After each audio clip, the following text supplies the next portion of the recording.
Hey there, Riverika here, reporting for duty on a trigger. Thank you so much for shuffling states of emergency into adoption spirit with me and steering clear of danger. Heartily, we are grateful. In this session, we are asking the Sagittarius moon what it has to say to help us move forward in the highest love and light, minding our business over the next month. And I have lit the candles and brought out the crystals and brought out the cards. But before I get into that, I want to share that while I am a fortune teller, what I share does not dictate your future.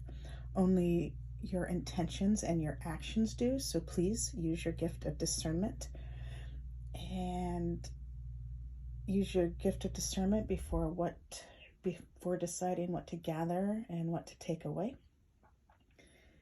And also take only what resonates and blow like a kiss the rest back to the universe for cosmic composting. And so in this session, I have lit the candles for Source, for Mother Earth, Father Sky, the neighbors, the passers-by, even those working against our spiritual progression, harmony, unity, and balance, Archangel Raphael, the Archangel of Wednesday, and the ancestors here in the highest love and light, and those who've crossed over to Father Sky by suicide, their family and friends, and the war-torn families, nations, galaxies. And we thank Source for helping us all adopt success in the highest love and light.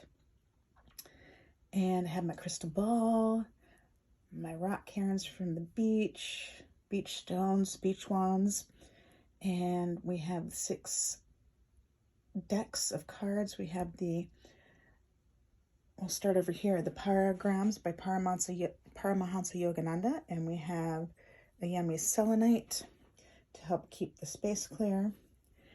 And we have the Living Altar, an Oracle and Spell deck for the Radical Witch by Kiki Robinson and Elva Droma Marzana Radzisuski with some yummy moss agate. And we have the Kali Oracle deck by Alana Fairchild and some black onyx. And we have the Cosmic Dancer Oracle by Tess Whitehurst and Sedona Soulfire and some green aventurine.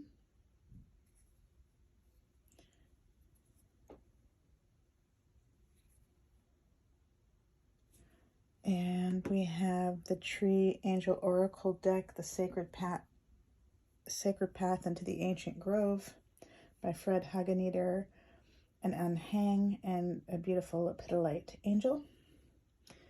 And we have Sacred Geometry Activation deck by Lon and some azurite.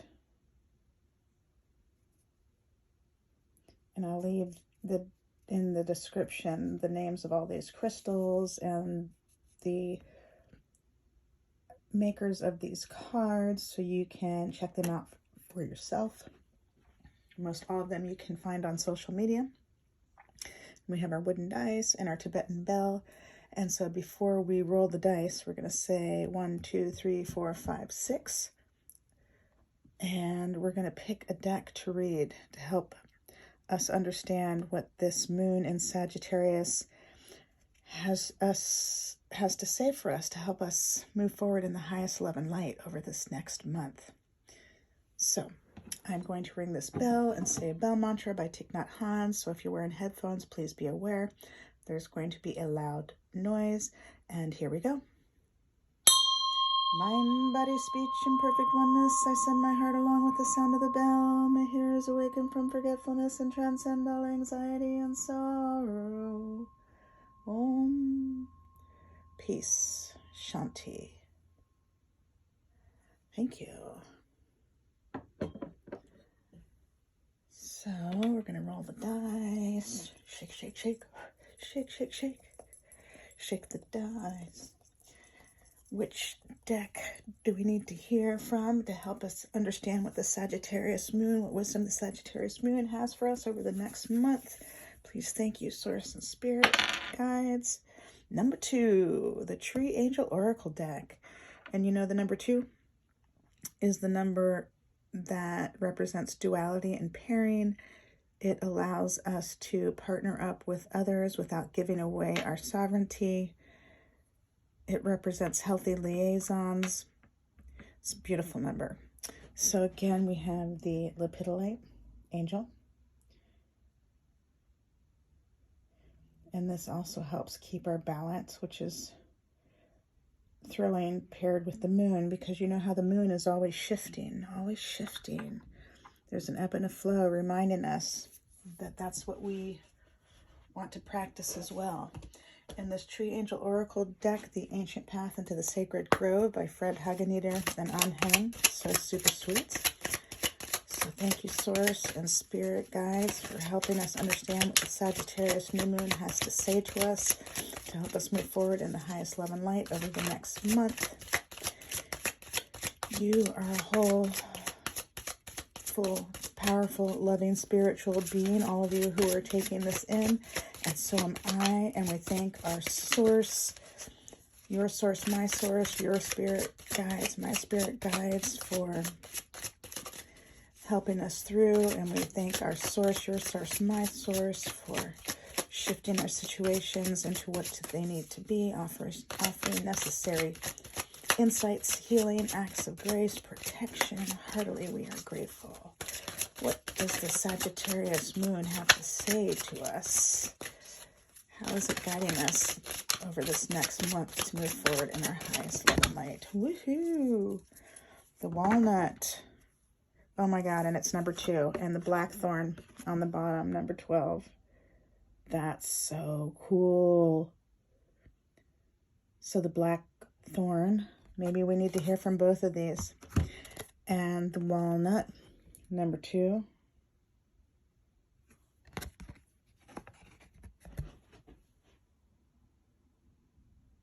Isn't that beautiful? Let's see here if I can prop this up for you. So you may see. Nope. Maybe here. So you may see. For a minute. The walnut. This card is so beautiful. And walnut, I've learned to adore. My partner has worked in wood for a large part of life, and so I've learned to adore walnut. So walnut is one of the earth's ancient mothers because of the nourishment it provides. Of course, the walnut nourishes us in a material sense through its fruit, but its spiritual gift is wisdom. Coming into accord with the walnut angel strengthens our foresight, understanding, sensitivity, and ability to empathize. This creates a healthy foundation for our powers of judgment and sense of justice. With the help of walnut, we draw the right conclusions from our experiences, attaining a mature and deep understanding of life and its governing principles. Since time immemorial, the gentle power of the walnut has been honored for its contribution to our spiritual development. Without the walnut, we act in a superficial way, hasty and short-sighted manner. Ignorance and coarseness gain the upper hand, which quickly leads to misunderstandings and injustice. All too often, this results in needless confrontation, quarreling, and conflict. And the Walnut Oracle has a poem for us. Wait and watch. Listen and learn. No judgment, no action. Every coin has 2 sides. Every problem, 3 solutions. Find the path that in time will nourish all. That's so beautiful, the walnut. Wait and watch. Listen and learn. No judgment, no action. Every coin has 2 sides. Every problem, 3 solutions. Find the path that in time will nourish all. I'm going to say that 2 more times. Wait and watch. Listen and learn. No judgment, no action. Every coin has 2 sides. Every problem, 3 solutions. Find the path that in time will nourish all. And one last time, I'm going to read that. It's super sweet. Wait and watch. Listen and learn. No judgment, no action. Every coin has 2 sides. Every problem, 3 solutions. Find the path that in time will nourish all. The walnut. Thank you so much, walnut. And we're going to read the blackthorn as well, because I just love that it's another 2 that came up. And actually it's a 12. And the 1 plus 2 breaks down to a 3. And 3 brings a beginning and an end together. It ends chaos. It invokes optimism. Such a super sweet number, 3. It helps those who are especially susceptible to things such as psychic invasions or environmental pollutions. So let's hear about the blackthorn. Number 12. You know, 12 is also a number that's excellent for forgiveness. And when we're talking about solving problems and looking for the solutions, forgiveness is often a large part of that. And so this number 12 really helps with forgiveness in the spiritual sense. Such a challenging task. Those of you who have taken it on and who have dared to step over the threshold and stop blaming those who have hurt you and understand they just had loss too. They were just taking their grief out of me. They had their own grief and it wasn't personal. It takes a lot of courage to stop blaming the people that have hurt you, because you know, wow, they hurt you. So that 12 can help with that. And it also helps you honor your divine path while still, you know, being human. Like, right? We're enjoying our human experience here. And just because you're walking a spiritual path doesn't mean you forget that humanness of yourself. 12 and 3. Might come back to those numbers in a minute. So the blackthorn. Oh, so sweet. I'm reading it already. Blackthorn is a guardian, a keeper of the shadows, and a holder of the darkest secrets. Now it's calling to you. It is time to take heart and walk towards the black door. The angel of Blackthorn will give you the strength that you need to enter the shadow world. Over the past few centuries, Blackthorn has been confused with demonic forces, but this could not be further from the truth. It is the Blackthorn that holds these forces at bay. Only a completely pure being could stand beside the dungeon's gate without being harmed. The formidable Blackthorn thrives under the influence of Saturn and offers protection to many birds with its dense growth and long thorns, which can also pierce human flesh and sometimes cause infection. But in April, full of blossom, and before the onset of its green leaves, we see its graceful and delicate nature. The call of the blackthorn is always urgent. It indicates that you are on the threshold of a journey into the depths of your own shadows, and your inner demons will seek to cloud your vision. But the blessing of this tree angel give you the courage to look into the mirror of your soul. The angel protects you, allowing you to share in its purity and innocence. You can choose whether to make this journey with or without the aid of a friend or therapist. This angel's message is that a turning point has been reached. You can no longer ignore whatever you have tried to sweep under the carpet. The blackthorn promises inner victory, and the signs are looking good. Nothing can harm you as you journey with your light into the shadows, bringing healing and forgiveness to old wounds. There is no need to fear evil.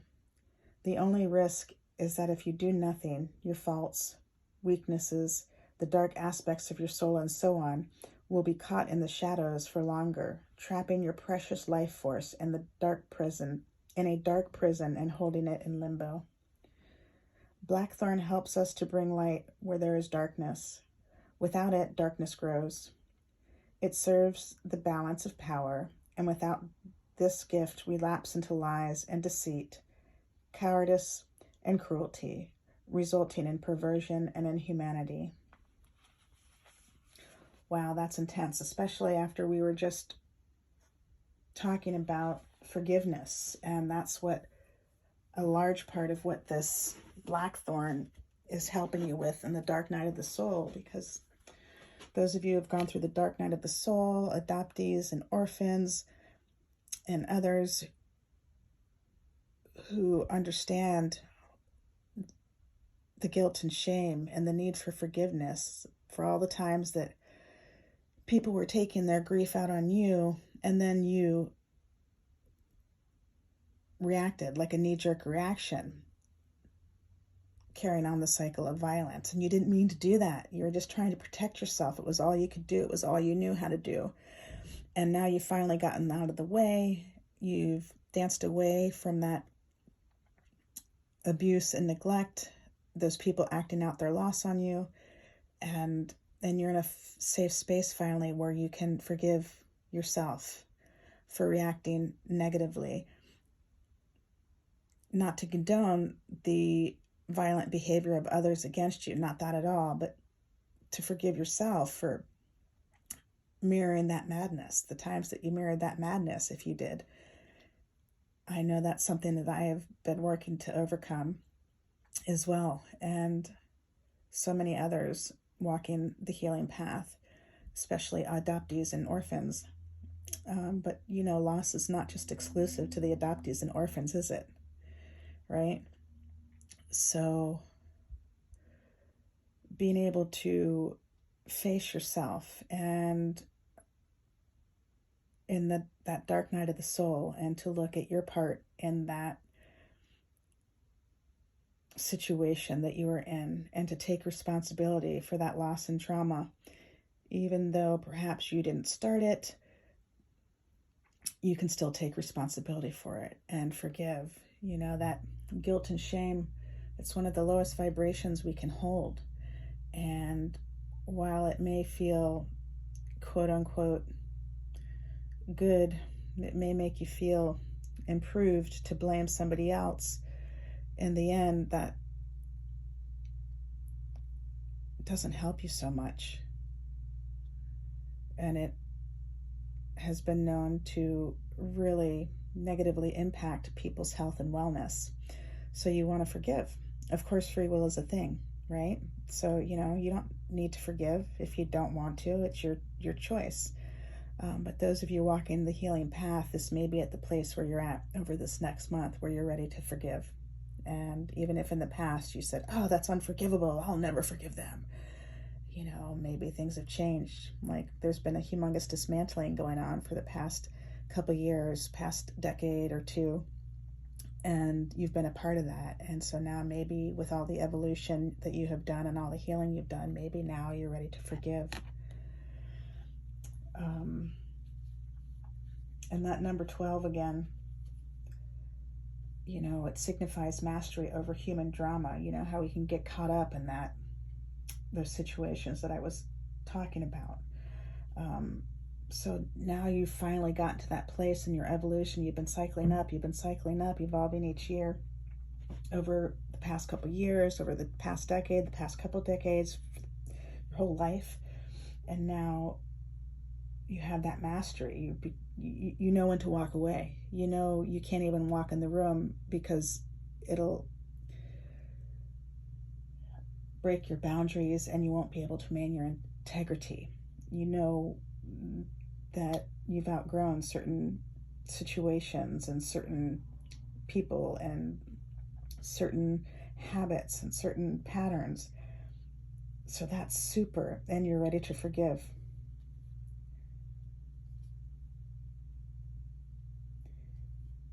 You're able to access the divine in yourself, but still, just be human. And that 1 plus 2, that 12, it breaks down to a 3, and that reflects optimism. This is the number of creation. You've dismantled the old earth and you've rebuilt the new earth. And we're getting some flickers from the candles from those who have crossed over by suicide and their families and friends. The war-torn countries, families, galaxies. You've really done a number. It's something that you can really feel positive about, that you've been part of the dismantling of the old earth and the rebuilding of a new earth. You're ending that chaos and establishing healthy boundaries, especially if you've been susceptible to psychic invasions and environmental pollutants.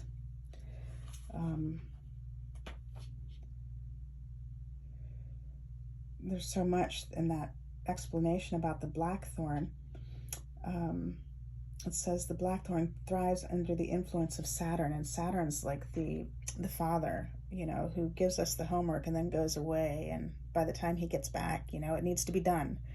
And Saturn is also, helping us really level up and for the highest love and light to this next chapter of our life, for this new earth. Making sure that we're living the life that we were born to live, that we want, need, and desire to live. Everybody's a different psychosocial science experiment, and Saturn's there to support. The blackthorn's there to support, especially in these times where we have to face our dark shadows.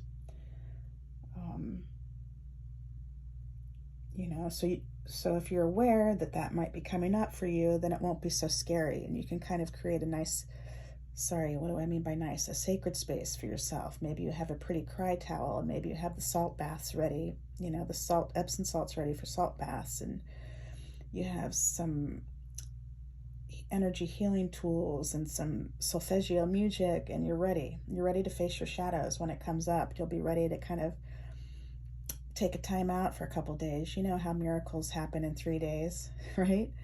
Or the 72-hour hold. You'll be ready to, you're not going to solve it in 24 hours perhaps, but over 3 days you may really be able to face your shadows, cry the tears that you need to cry, knowing that they're rainbows to your soul. That's a First Tribes saying that's so beautiful. Tears are rainbows to your soul. Maybe all of those old fears come up and those old doubts, but if you're prepared and you know that might come up, and it's your job just to feel it and then give it back to the universe, then it's not so scary, right? That, I'm just supposed to feel it, let it go through me, give it back to the universe, learn my lessons, thank the universe for helping me learn my lessons as if it's already done, and let it be. Let yourself feel what you got to feel. That's part of our mission here on Earth, is to feel our feels. And you've created a safe space where you can do that now. And you might call on a trusted person. I would urge you to be careful about calling the suicide hotline, because you don't want to get institutionalized against your will, right? Unless you do, right? But if you have trusted friends, or there's people online that you can turn to, people in your neighborhood that you can turn to, or you've just created that safe space in your house, and you have your spirit team, your source that you can turn to, you can really lean into that.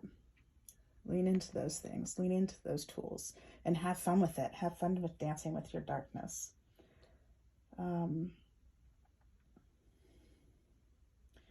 What else was jumping out at me? Oh, the sweeping under the carpet just made me think of everything that the orphans and adoptees deal with, and how much is swept under the carpet. While we have been historically told that adoption is for the best, it's not. It's just different. And so often with adoption, there's lies, there's betrayals, there's hidden truths. The adoptee not being allowed to have its own voice, to speak its truth. losing its heritage, losing its culture, living in that fear of not, of like, oh my God, if I speak my truth, then I'm going to be disowned again. I'm going to have another, like, a repeat of being relinquished or being abandoned. And so often what causes people to adopt an animal, a baby, or a culture is their own loss. So that social contract is more about the person who's adopting than it is the adoptee. And over the past 7 years, decade, 2 decades, this has been coming out more and more, the adoption reality over the adoption fairy tale.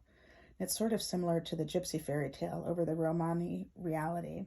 Adoptee, gypsy, Romany, sometimes they're the same, other times they require lots of explaining. But all that to say that over this next month, you may be able to finally clean up all that mess that has been swept under the carpet on your own terms. And that's something to feel really happy about, right? How brave and courageous of you to be able to do that, and how strong of you to have gotten to this place where you had the trust and you had the faith to do all the things that you did to get to this place.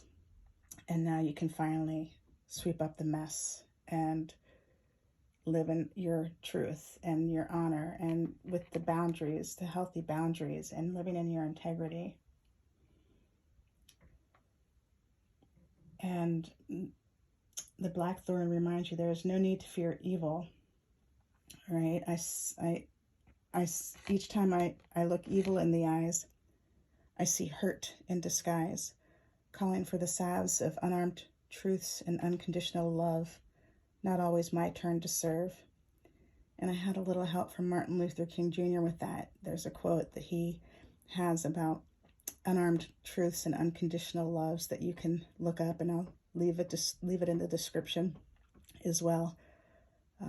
But that what has been termed evil, what humankind has labeled evil over the generations and generations, in my experience, is just loss that hasn't been treated and hasn't been tended to. And that's not to condone all the violence that has happened due to that, but it's to say, like, that's not so scary when you realize, oh, it's just loss. I'll just steer clear, and I don't need to call that person evil anymore. I'll just make sure I stay out of their way, and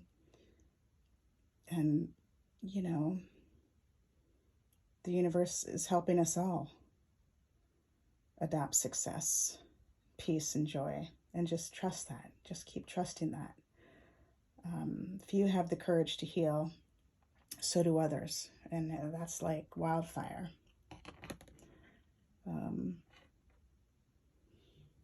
So that's super interesting. And if you decide of your free will, like, no, I'm not ready to clean out under the carpet, that's up to you. That's your choice. And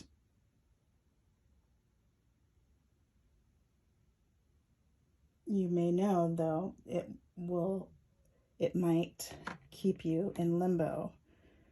So on one hand, it may feel like the proper thing for you to do, and on the other hand, you may feel like, oh my God, I'm still in limbo. Oh my God, I feel trapped. Oh my God, I'm still caught in this cycle. And so at any time you can change your mind. That's the beauty of free will. And some of us who have been so struck by loss, it may feel like we don't even have a free will, like we can't even make a choice. And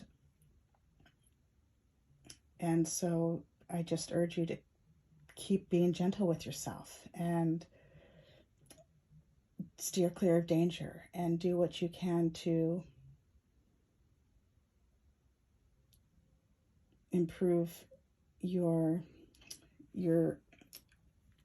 I don't want to say make you feel better. Do what it takes to make you feel better, because I'm trying to use different words, but do what you need to do to keep yourself safe and sound. Music, walks in nature, getting adequate rest, the hydration, whatever works for you. Okay. So the Blackthorn Oracle has a poem for us, and it says, "The worst dangers in the world are hidden inside of you. Be aware of your shadow. Fear is its only source of power. Let your heart glow. Clothe yourself in white light and heal the wounds." I'm going to say that 3 more times. The worst dangers in the world are hidden inside of you. Be aware of your shadow. Fear is its only source of power. Let your heart glow. Clothe yourself in white light and heal the wounds. The worst dangers in the world are hidden inside you. Be aware of your shadow. Fear is its only source of power. Let your heart glow. Clothe yourself in white light and heal the wounds. The worst dangers in the world are hidden inside you. Be aware of your shadow. Fear is its only source of power. Let your heart glow. Clothe yourself in white light and heal the wounds. It's up to you. You know what they say, fear is false evidence appearing real. Oh, there's so many different breakdowns for that word fear that are like that one. Fear is false evidence appearing real. Maybe I'll try to add a couple of those in the description too. So that's super sweet message from the walnut and the blackthorn for the Sagittarius moon through the next month. And maybe you've been feeling it the past couple days.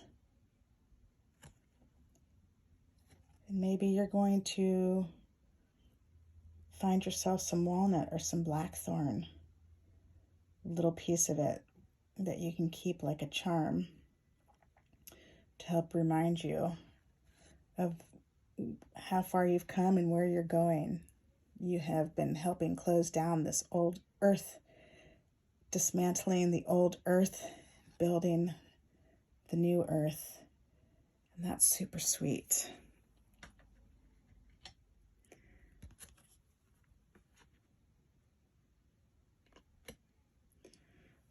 And so